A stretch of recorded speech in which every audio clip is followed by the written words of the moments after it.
ইসলামী bank নিয়ে যে আজকে যে কথাবার্তা হচ্ছে, ইসলামী ব্যাংকের শুরুতে 70% শেয়ার ছিল বিদেশিদের। একটা দেশ বিভিন্ন জায়গায় যায়, গিয়ে বলে কি জানেন, আমাদেরকে ইনভেস্টমেন্ট দেন, আমাদের দেশ ভালো, বিদেশিরা আসেন। কিন্তু এই ব্যাংকটা একটা লাভজনক ব্যাংক, সেটার থেকে বিদেশিরা চলে গেল কেন? চলে যাওয়ার কারণ হচ্ছে এই ব্যাংকটাকে নিয়ে টানা হেচড়া করা, অন্যায়ভাবে শেয়ার বদল করা। এবং এটা যখন শেয়ারে কারা ছিলেন আপনারা শুনলে খুব অবাক হয়ে যাবেন। এইখানে যারা শেয়ারে ছিলেন এরা মধ্যপ্রাচ্যের লোকজন ম্যাক্সিমাম। এবং এখানে কারা ছিলেন? আব্দুল আল রাজি নামে এক ব্যক্তি। আল রাজি একটা ইনভেস্টমেন্ট কোম্পানি আছে, তিনি আল রাজি ছিলেন সবচেয়ে বড় বিনিয়োগকারী। এবং আব্দুল আজিজ আল রাজি নিজের নামেও বিনিয়োগ করেছিলেন, এবং এটা বাহরাইন ভিত্তিক একটা বিনিয়োগ ছিল। ফয়সাল আল ইসলামী ব্যাংক আছে না, তাদেরও শেয়ার ছিল এখানে। আরাবাস ট্রাভেল নামে একটা ওইরকম জায়গাতে আরেকটা ব্যবসা প্রতিষ্ঠান। তারপরে public institute for social security এবং আইডিবি ইসলামিক ডেভেলপমেন্ট ব্যাংক এটা শেয়ার হোল্ডার ছিল। ইসলামিক ডেভেলপমেন্ট ব্যাংক কিন্তু সারা পৃথিবীর যত ইসলামিক রাষ্ট্রগুলি আছে তাদের ব্যাংক। হ্যাঁ, এবং এরপরে হচ্ছে এইখানে জেপি মর্গান ইনভেস্ট করেছিল আমেরিকার থেকে। এরা সব পালাইলো। কেন পালালো? এর কারণ হচ্ছে এই আওয়ামী লীগ শাসন আমলের একটা পর্যায়ে এসে এইখানে কিছু লোক ঢুকে পড়তে শুরু করলো। কারা ঢুকে পড়তে শুরু করলো এইটা কিন্তু পরিষ্কার ভাবে পত্রিকাতে ছাপা হয়েছে। অতএব এইটা তো কোনো গোপন তথ্য না, এইটা যে কোনো লোক পত্রিকাতে গেলে জানতে পারবে। এবং ওই সময়ে আবুল মালাল মুহিতের কাছে আইডিবি ব্যাংকের প্রেসিডেন্ট, যার নাম ছিল বন্দর এমএইচ হাজার, উনি চিঠি লিখেছিলেন। চিঠি লিখে উনি বলেছিলেন যে আইডিবি সৌদি আরব কুয়েতের উদ্যোক্তাদের 52% শেয়ার থাকার পরেও ব্যাংকটির বোর্ড যে সিদ্ধান্ত নিচ্ছে তাতে 52% শেয়ার হোল্ডাররা কোণঠাসা হয়ে পড়ছে। তাহলে এত শক্তি কার ছিল? ওই সময় ইসলামী ব্যাংকে একটা চেয়ারম্যান নিয়োগ করা ছিল, আরাস্তু খান। ওনাকে এনে জিজ্ঞাসাবাদ করে না কেন? উনি তো সচিব ছিল ওই সময়। বলেছেন অনেক কথা, এখন বলে কেন? তখন তো ওনারা এগুলো হতে দিয়েছে, এবং উনি ওই চেয়ারম্যান থাকা অবস্থায় কাজগুলো উনি করতে দিয়েছে। একটু আগে আপনি আমাদেরকে জিজ্ঞেস করছিলেন না আমাকে, যে স্বাস্থ্য ব্যবস্থা একে কেন শাস্তি দেয়, ওকে কেন দেয় না? তো একে কেন শাস্তি দেয়, ওকে কেন দেয় না? তাই না? আরাস্তু খান তখন ওখানে কি করছিলেন বসে বসে? এবং মজার জিনিস শোনেন, এইটা যখন শেয়ার হোল্ডিং হচ্ছিল, মানে শেয়ার হোল্ডিং বাদ হচ্ছিল, 2016 সালে ইউনাইটেড গ্রুপ এটা শেয়ার কিনেছিল।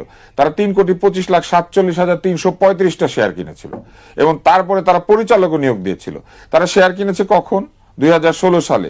এবং তারা 21শে জুলাই ব্যাংকটার ওই সময় আর কি, তারা ব্যাংকটার থেকে সব শেয়ার বিক্রি করে দেয় গ্র্যান্ড বিজনেস নামে একটা চট্টগ্রাম ভিত্তিক প্রতিষ্ঠানকে। এটা কোন প্রতিষ্ঠান? গ্র্যান্ড বিজনেস, যারা ব্যাংকের শেয়ার এত টাকা দিয়ে এক ধাক্কা কিনে ফেলতে পারে। এইটার মালিক কে ছিল? খুঁজেন। 2016 সালে আরমাডা স্পিনিং নামে একটা প্রতিষ্ঠান এটা শেয়ার কিনেই আরাস্তু খানকে পরিচালক হিসেবে নিয়োগ দেয়। আরমাডা স্পিনিং এর মনোনীত পরিচালক ছিলেন আরাস্তু খান, যিনি পরে ব্যাংকের চেয়ারম্যান হয়েছিলেন। এই আরমাডা স্পিনিং কার? কে আরাস্তু খানকে ওখানে দেওয়ার জন্য শেয়ার কিনেছিল? খোঁজ নেন। তারপরে কি করেছে উদ্যোক্তা পরিচালক আইডিবি যখন শেয়ার বিক্রি করে দেয়, আপনার মনে আছে বন্দর সাহেব বলেছে যে এই ব্যাংকে কিন্তু আমরা সব কোণঠাসা, 52% শেয়ার নিয়ে আমরা কিছু বলতে পারি না। হ্যাঁ, শেয়ার আছে কিন্তু কেয়ারে নাই। হ্যাঁ, এবার আসেন, তখন 4টা প্রতিষ্ঠান 31 টাকা 50 পয়সা দামে 274 কোটি টাকা শেয়ার কিনেছিল। তার মধ্যে একটা হচ্ছে এক্সেল ডাইং অ্যান্ড প্রিন্টিং। এটা চেয়ারম্যান কে ছিলেন? তার নাম বদরুন্নেসা আলম। তিনি কে? তিনি এস আলম গ্রুপের প্রধান সাইফুল আলমের বোন। একটা ব্যবসা প্রতিষ্ঠানকে লুটপাট করার জন্য সব ধরনের রাষ্ট্রীয় সুবিধা দেওয়া হয়েছে।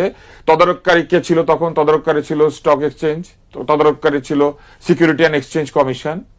স্টকে শেয়ার লেনদেন হচ্ছে, এত বড় দেশের সবচেয়ে বড় প্রাইভেট ব্যাংকটা শেয়ার লেনদেন হচ্ছে, তারা তখন ঘুমাচ্ছিল? ওইসব লোকদেরকে ডেকে এনে জিজ্ঞেস করেন।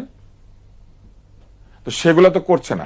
এখন ব্যবসা প্রতিষ্ঠান যদি নিয়ম ভঙ্গ করে, আপনি সেই নিয়ম ভঙ্গের কারণে তাকে তদারকি করে তাকে দায়ী করতে পারেন।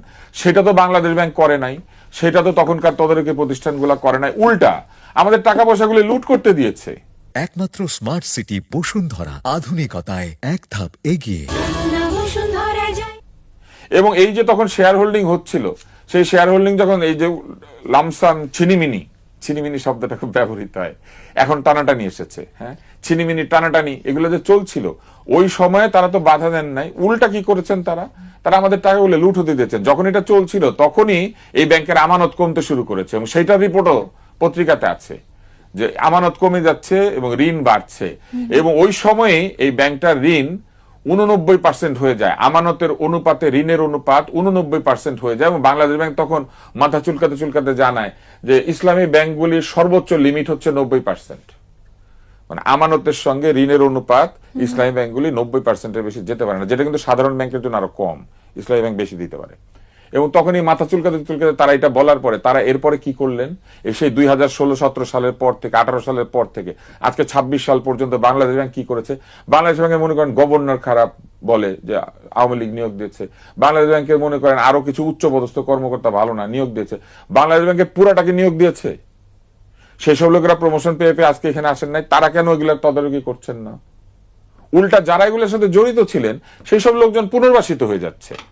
তো সেটা করলে পরে সাধারণ মানুষ তো প্রশ্ন করবে। এবং আপনি দেখেন এখনো এই ব্যাংকটা সরকারের কাছে 10,000 কোটি টাকা চায়। ওই ব্যাংকটা অন্তর্বর্তী সরকারের সময় টাকা নিয়েছে, কার টাকা নিচ্ছে? আমাদের টাকা চুরি করে আমাদেরই করের টাকা আবার ওইখানে নিচ্ছে। তাহলে আমাদের টাকাগুলো ফেরত দিয়ে দিক, আমাদের টাকা তো আমরা ফেরত পাচ্ছি না।